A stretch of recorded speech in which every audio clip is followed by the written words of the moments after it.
from the master class is you're never a master. You're always a student. And that's the way it is. People that think they've learned everything and gone as far as they're going to go are selling themselves short, because musicians do this to be students for life. And so, as most of you, or all of you, I'm sure know, the reason we start being musicians in the first place is because we're geeky fans. We're fans of music to the extent that we want to go even further. And then you want to learn how to sing, or you want to learn how to play guitar or play drums, or whatever the case is. So in that way, I think musicians are the biggest fans. And that logically would lead you to the conclusion that you're a student for life. If you want to continue to draw inspiration and satisfaction and enjoyment from music, then you have to open yourself to always learning something new. And of course, the older you get, the harder that is to do, but it's still our mission. So we're all students for life. I want to ask a few people, instead of me trying to second guess what you guys would like to hear me talk about, I'd like to ask 5 or 6 or 10 people what it is you would like to hear me talk about. So let's start with you. What do you want to find out from being here, or what would be a good discussion for us to have?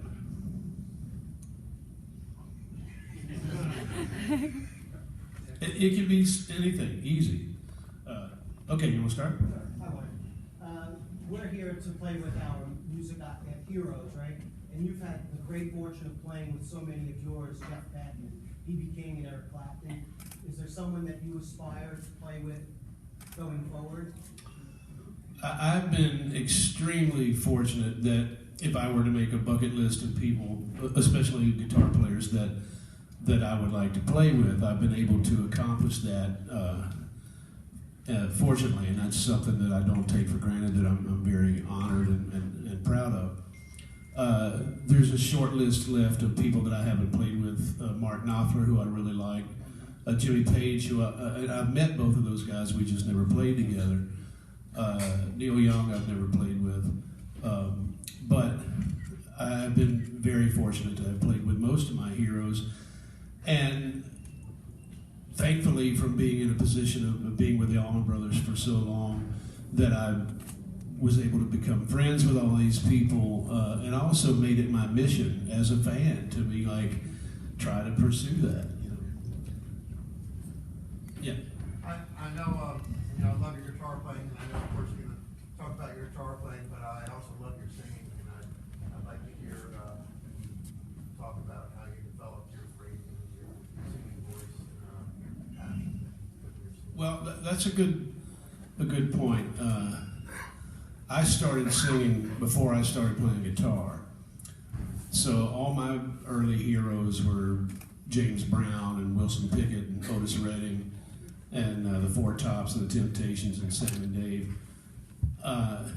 Then one day, my oldest brother brought home a Sly and the Family Stone record, and that kind of started building this bridge toward Jimi Hendrix for me. And when I heard Jimi Hendrix and Cream and Johnny Winter, I decided that I wanted to play guitar. I didn't want to stop singing, but I wanted to also play guitar. And hearing people like B.B. King and Ray Charles made me realize that you could be great at both. They were great singers and great musicians.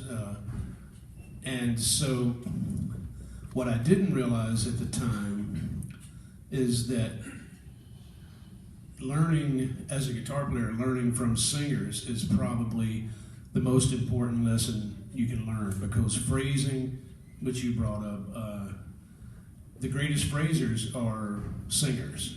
The great singers are the people that we could all learn from and emulate, because singers have to take a breath. You can't just sing this barrage of notes without taking a breath. So where a singer takes a breath is really important. And so a guitar player or a sax player or a piano player learns from that. And you learn how take a breath in the right place to make the music more expressive.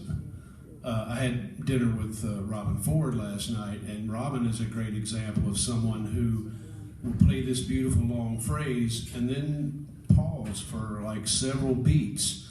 And we were talking about that last night, and I told him that I compare that to listening to like a Ray Charles or somebody singing, and that's a perfect example of not just learning guitar from guitar players, but learning how to play guitar, listening to singers and trumpet players and sax players and drummers and every other instrument.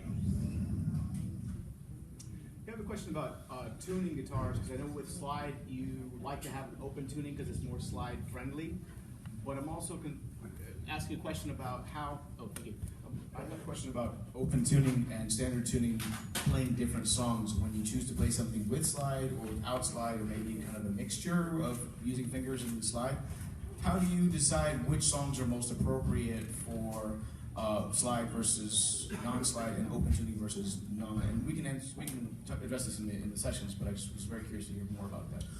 Well, that's a question that I had to answer a long time ago when I first started playing slide. I started playing slide in standard tuning, and then someone said, no, it's much easier and sounds better if you play in an open tuning. So I started playing in open E.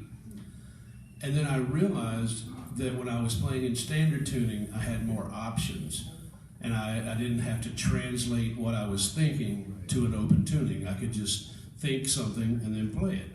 And so at that point, I decided that it would give me more of my own voice if I played in standard tuning. So 90% of the slide playing that I do is in standard tuning. The only time that I play in an open tuning is if I wrote the song in that tuning. But everybody's different. You know, Derek Trucks plays in open E all the time, and that's his voice. And for the same reason, because he was looking to be able to establish his own voice. So when he's playing lead guitar and not just slide guitar, he's also in open E, and that gives him his own voice as well. It's easier to play in the beginning in open tuning, but the limitations come much quicker. You know, because in open tuning you can emulate like harmonica licks and slide guitar licks that we've all grown up listening to. But to go beyond that is pretty hard. Sure, and we can address this later, but minor chords especially, I just haven't cracked that code. How do you play a minor chord if it's tuned to E major? You have to find like 2 and 3 note positions on the neck that give you a minor chord and utilize them. You can't utilize the whole chord. And, you know, for me, using the E string, the B string, and the G string as a minor gives me that. So if I want a minor chord, that's usually what I gravitate toward. Thank you very much. That's very